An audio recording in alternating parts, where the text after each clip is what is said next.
हरे कृष्णा। आप सभी स्वस्थ रहें, सुरक्षित रहें और खूब खुश रहें। हर दिन की तरह आज भी यही मेरी अभिलाषा है। आज 14 जनवरी, आज है एकादशी व्रत और 15 को होगी मकर संक्रांति। तो जो हम 14 को मकर संक्रांति करने वाले थे, अब वो कल होने वाली है 15 को, और आज एकादशी व्रत है। इस वजह से मैंने रात में साबूदाना भिगोया था। 1 कप साबूदाना धुल करके फिर साफ पानी डाल करके भिगोया। तो मुझे लग रहा है कि 1 कप में मैं 1 कप ही पानी या थोड़ा सा और ज़्यादा ही डालती हूँ, ज़्यादा नहीं। और ढक के रख दिया, एकदम खिला खिला बिखरा हुआ साबूदाना रहता है। इसमें मैंने डाला है मूंगफली का पाउडर।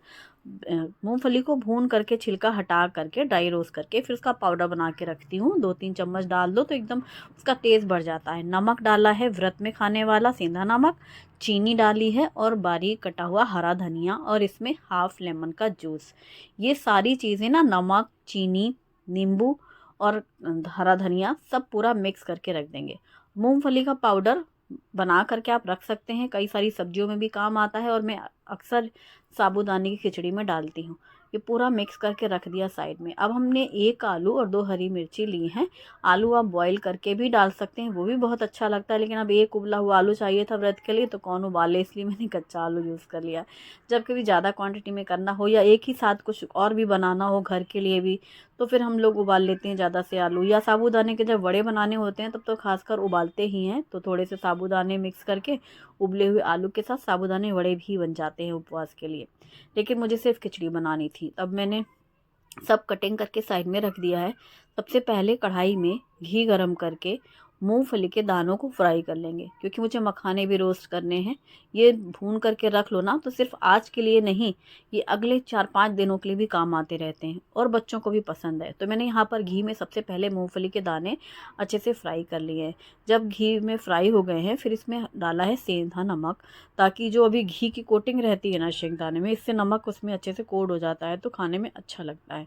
तो ये फ्राई करके पहले साइड में निकाल लिया, क्योंकि अभी मुझे मखाने भी फ्राई करने हैं। तो इसी के साथ इसी कढ़ाई में फिर से घी डाल दिया 2 चम्मच, और फिर इसमें डाले हैं मखाने। मखाने को भी घी में बढ़िया से मिक्स करते हुए एकदम कुरकुरे से भून लेंगे। घी में भुने हुए ये मखाने व्रत में तो काम आते ही हैं, बच्चों को वैसे भी पसंद है, या कभी सुबह शाम की चाय के लिए भी मैं अक्सर ही भून के रख लेती हूँ। तो अब जब मखाने अच्छे से क्रिस्पी हो गए हैं, फिर इसमें भी डाल दिया हल्का सा सेंधा नमक, क्योंकि इसमें भी पूरा अच्छे से कोट हो जाएगा इसी टाइम पे। और फिर इसमें डाला है ब्लैक पेपर पाउडर। नमक काली मिर्ची से मिक्स हुए ये मसाला मखाना बहुत टेस्टी लगते हैं, हेल्दी तो ये होता ही है। तो बस अब इसमें ही मैंने ये मूंगफली भी मिक्स कर दिया है। एक्चुअली दोनों एक साथ मिक्स करना था, लेकिन अब वो एक साथ डाल के भूनते तो कई बार आगे पीछे होता, मूंगफली अच्छी फिर फ्राई नहीं हो पाती, इसीलिए पहले मूंगफली को फ्राई कर लिया अच्छे से। उसके बाद ये मखाने डाले। मखाने हल्के होते हैं, जल्दी फ्राई हो जाते हैं, मूंगफली में थोड़ा टाइम लगता है ना, इस वजह से। तो ये मैंने ज़्यादा से बना के रखे हैं, ये सिर्फ आज के लिए नहीं है कि व्रत के लिए हैं, ये हफ्ते भर के काम आएंगे। और अब मैंने कढ़ाई में घी गरम किया है 2 चम्मच, इसमें जीरे डाले हैं 1 चम्मच, और बारीक कटा हुआ आलू और हरी मिर्ची एक साथ डाल दिया है। आलू फ्राई से हो जाएं घी में अच्छे से, इसलिए पहले ही घी में डाल करके उसको फ्राई किया, पक जाए वो, क्योंकि कच्चे आलू हैं। और फिर मुझे याद आया बगल में मैंने थोड़े से मूंगफली के दाने रखे थे, कि इसमें भी डालना है। मतलब थोड़े खड़े दाने भी डालती हूँ मैं, और थोड़ा मैंने पाउडर भी डाला है, पाउडर से मिक्स हो जाता है और ये वाले क्रंची क्रंची से खाने में भी अच्छे लगते हैं। अब इसमें भी डाल दिया है सेंधा नमक, यानी कि उतनी क्वांटिटी में डाला है जितना ये आलू और मूंगफली है, जो अभी इसके हिसाब से हमने साबूदाने में मिक्स करके रखा है नमक, तो वो पूरा साबूदाने में ही मिक्स है। अब जब आलू अच्छे से पक चुके हैं, फ्राई हो गए हैं और मूंगफली भी फ्राई हो गई है, तब डाल दिया है ये साबूदाना, जिसमें ऑलरेडी नमक, चीनी, नींबू और धनिया पत्ता मिक्स है। बाकी अगर आप जो भी चीज़ें इनमें से व्रत में नहीं खाते हैं, वो टोटली आप स्किप कर सकते हैं, और जो व्रत में खाते हैं वो आप डाल सकते हैं। मैंने जो भी चीज़ें डाली हैं, ये मैं एकादशी व्रत में खाती हूँ, इस वजह से मैंने उसमें मिक्स किया है। अब पूरा साबूदाना अच्छे से भूनना है कि वो ट्रांसपेरेंट सा हो जाए, तो इसको मिक्स करते जाएंगे अच्छे से। और कोई भी वज़नदार कढ़ाई में आप भूनते हैं ना, तो बिल्कुल भी चिपकता नहीं है, और साबूदाने में बहुत ज़्यादा पानी डाल के गीला गीला सा ना करें। मैं ये साबूदाना कौन सा यूज़ करती हूँ, कोई ब्रांड नेम नहीं है, लेकिन डी मार्ट से लिया था पैकेट। जब दिवाली में हमने शॉपिंग की थी ना, तो बहुत सारा लिया था, तब भी लिया था। अभी इस बार भी जो मैंने शॉपिंग की है, आपने देखा होगा डी मार्ट वाला व्लॉग, उसमें मैंने पैकेट दिखाया है कि मैं कौन सा साबूदाना लेती हूँ। वही वाला साबूदाने का पैकेट है ये। और अभी जब अगली बार वो पैकेट खोलूँगी तो मैं फिर दिखा दूँगी। अच्छे से भुन चुका है, इसको मैंने ट्रांसफ़र कर लिया है। अब बन रही है चाय, क्योंकि चाय सबसे पहले पीनी थी, लेकिन ये हुआ कि पहले ये सब फलाहारी आइटम बना लिए जाए, उसके बाद चाय बनाई जाए और फिर चाय पीऊँगी मैं। तो बच्चों को व्रत नहीं है घर में किसी का, वो खाना बाद में बनेगा। पहले मैं व्रत के लिए सारी चीज़ें बना के रख ले रही हूँ। बना के ज़्यादा इसीलिए रखा है, बच्चों को खाना होगा तो वो भी खाएंगे, क्योंकि साबूदाने खिचड़ी शुभम को भी पसंद है और शुभी को मखाने मखाने दोनों को पसंद है। शुभी को साबूदाने खिचड़ी बहुत विशेष पसंद नहीं है, पर वो मैंने बना के रख लिया है ज़्यादा सा, कि अब दिन भर तो कुछ बनाना नहीं होगा उपवास के लिए। शुभी फिर अपना बनाएगी खाना, वो कह रही है मैं बनाऊंगी आज पत्ता गोभी मटर की सब्ज़ी और पराठे। तो हमने कहा ठीक है। तो अब मैंने अपनी गुड़ वाली अदरक वाली चाय बना ली है, और चाय बन करके ये मैंने रखा साइड में, और चाय के साथ यही मेरा नाश्ता होगा।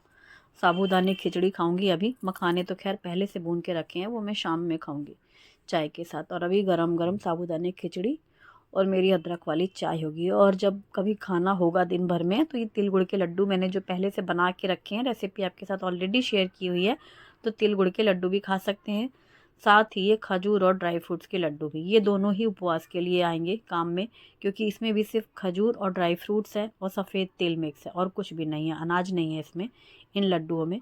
और ये तिल गुड़ के लड्डू तो आज के दिन महत्व भी है, खाना भी है, दान भी करना है तिल का। तो इसलिए जब मन होगा तो ये हो जाएगा, यानी मेरा उपवास का दिन भर का काम ख़त्म। अब बच्चों के लिए मैं सिर्फ दूध और ब्रेड दे रही हूँ, बाकी फिर शुभी बनाएगी अपना खाना। तो दोनों का दूध अलग है, दूध एक साथ गर्म किया है, एक गिलास में बॉर्नवीटा डाला है और एक में हल्दी दूध है। तो ये शुभम का है वो शुभी का है। और ये जो ब्राउन ब्रेड हमने डी मार्ट से ली थी वही ब्रेड है, और इसको दोनों को मैं बटर लगाऊंगी। एक को लगाना है अमूल बटर और एक को पीनट बटर। तो यानी कि एक को सॉल्टेड बटर और एक को पीनट बटर। पीनट बटर तो ब्रेड में ऐसे ही स्प्रेड हो जा रहा है, लेकिन ये काफ़ी ठंडा है, बल्कि बाहर ही रखा था बटर, फिर भी वो सॉफ्ट है ना इतनी ब्रेड की, अच्छे से प्रॉपर ब्रेड में स्प्रेड नहीं हो पा रहा है। तो शुभी को सेक के ब्रेड खानी है, उसमें बटर लगा हो, और शुभम को ऐसे ही फ्रेश ब्रेड में ये पीनट बटर। तो बस इन दोनों का ये इतना ही मेरा काम हुआ है। उसके बाद शुभी बोल रही थी कि वही आटा गूँथेगी, वो आटा गूँथती है तो मैं उससे कहती हूँ मेरे लिए भी गूँथ देना, मतलब आज नहीं कल, जैसे मेरे लिए का मतलब जब मैं रोटी बनाऊँ तब भी तुम आटा गूँथ देना, इस वे में, क्योंकि वो आटा बहुत बढ़िया मलती है, रोटियाँ अच्छी बनती है। अभी तक झाड़ू पोछे वाला काम तो उसके हिस्से था ही, इस बार से उसके लिए आटे वाला काम भी हो गया है।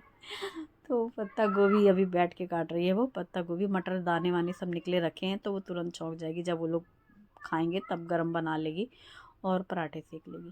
तो ये जो बटर लगाया है मैंने ब्रेड में, जो मैं बोल रही थी कि स्प्रेड नहीं हो रहा था अच्छे से, तो उसको मैंने सेकने के लिए रखा तवे पर, और शुभम का ऐसे बिना सेकी वाली उसको दिया। तो ये दूध ब्रेड, और फिर बाद में वो लोग अपना मन करेगा तो ले लेंगे। खिचड़ी भी रखी है और ये मखाने भी रखे हैं भुने हुए।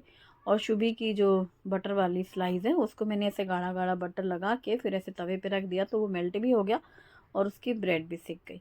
तो ये है उसका बॉर्नवीटा मिल्क। और मैंने आज ये था कि शुभी को काम बनाना था खाना, मुझे तो करना नहीं था, तो मैंने फिर दोपहर में ही फ्रिज से मलाई बाहर निकाल के रख दी थी कि आज मैं रात में ये काम कर लेती हूँ, क्योंकि रात में मुझे कुछ नहीं बनाना था। वो खिचड़ी भी शाम के लिए मैंने चाय के साथ वही थोड़ी सी खिचड़ी जो थी वो खाई, थोड़े मखाने लिए, तो मेरा शाम का भी हो गया। और अब मैं अपना काम कर रही हूँ, क्योंकि रात में सिर्फ दाल रोटी बनाएंगे। सुबह दाल नहीं बनी थी, सिर्फ पत्ता गोभी मटर की सब्जी और पराठे। दोनों बच्चे ही थे, पापा उनके बाहर ड्यूटी के लिए गए थे, रात में खाना खाएंगे वो। तो मैंने सोचा था कि रात में फिर गरम दाल बना लेंगे, सब्जी भी रखी हुई है थोड़ी, और दाल रोटी हो जाएगा। तो मैंने मक्खन फेंटा, मतलब मलाई फ्रिज से बाहर निकाल के रखी थी, मलाई को फेंट लिया, फिर उसको पकने रख दिया।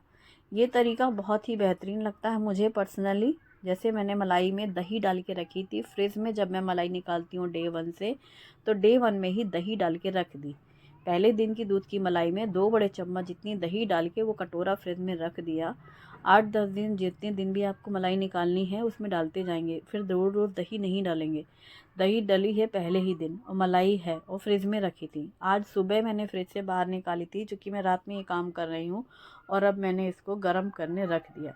जैसे ही गर्म करने रखा, क्योंकि सुबह से ये फ्रिज से बाहर रखी थी मलाई और इसमें ऑलरेडी दही है, तो ये दही फट गया। मतलब ये जो मलाई थी ये फट गई।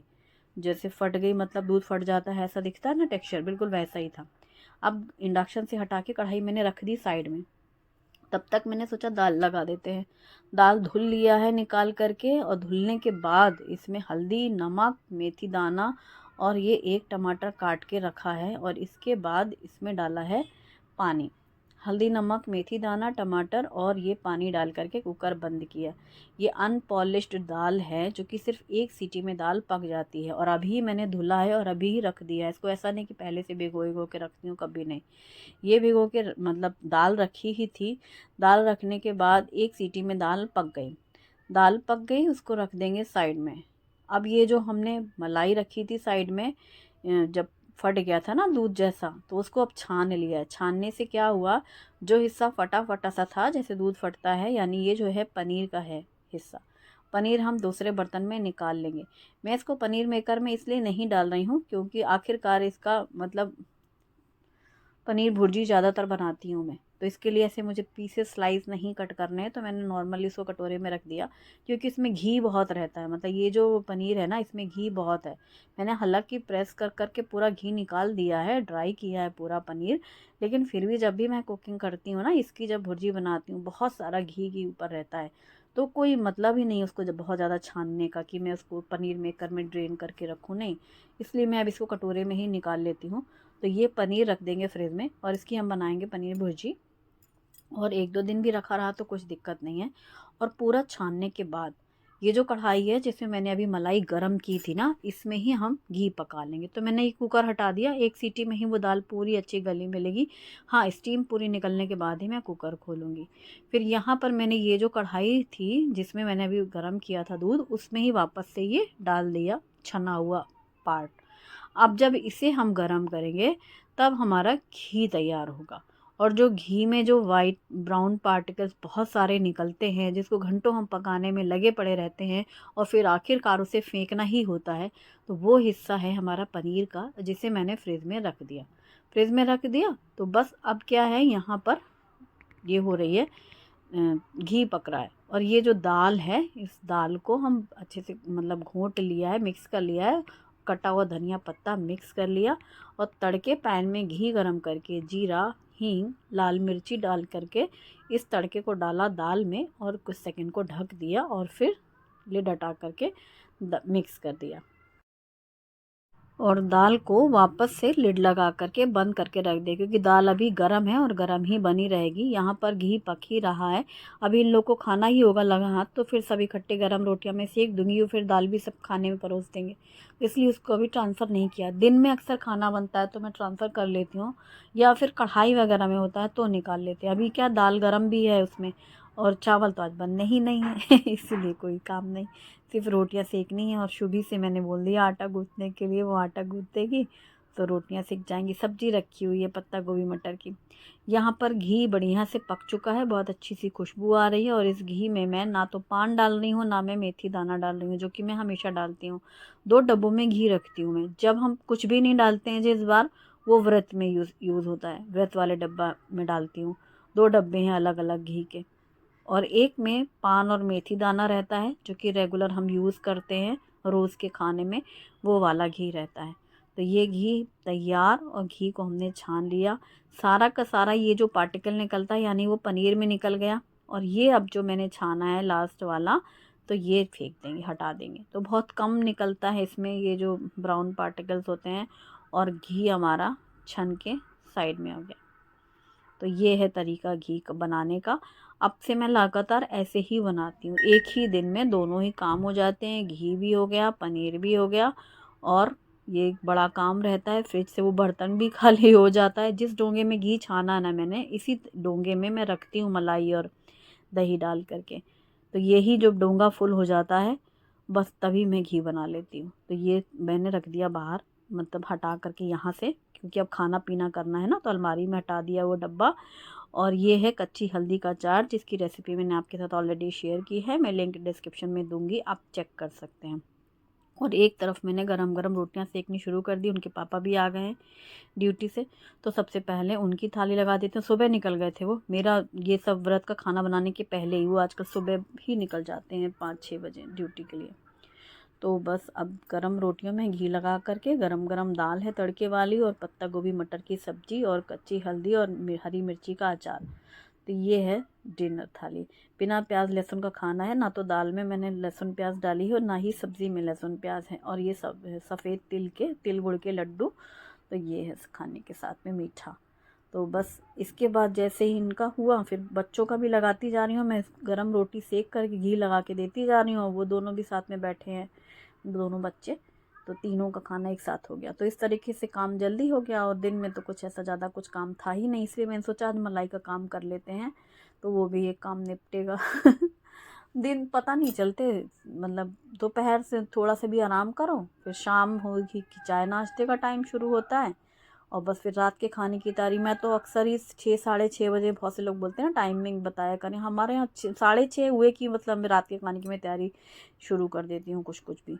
और उसके बाद 8:30 तक खाना पीना सब रात का हो जाए कि सब चौका बर्तन हो गया। इसी तरह सुबह भी नाश्ता टाइम से 8 8:30 तक बस। और फिर लंच की तैयारी करी कि 12 बजे तक लंच बन जाता है। मैक्सिमम 1 बजे तक सब खा पी के निपट जाएँ, चूल्हा चौका बर्तन हो जाए, मतलब ऐसा वाला टारगेट रहता है हमेशा। और ये बस यहाँ से बर्तन वर्तन सब धुल गए थे, फिर ये वाइपर से क्लीन कर लिया। अब इस वाइपर से करो ना तो कपड़े से धुलने की पोंछने की ज़रूरत नहीं पड़ती है, काउंटर टॉप पूरा क्लीन हो जाता है पानी, और धुलाई हो जाती है। मतलब मैं चाहूँ तो इसके नीचे कपड़ा लगा दूँ बर्तन के नीचे, लेकिन वो साफ सफाई हो जाती है पूरी। Thanks for watching, bye bye.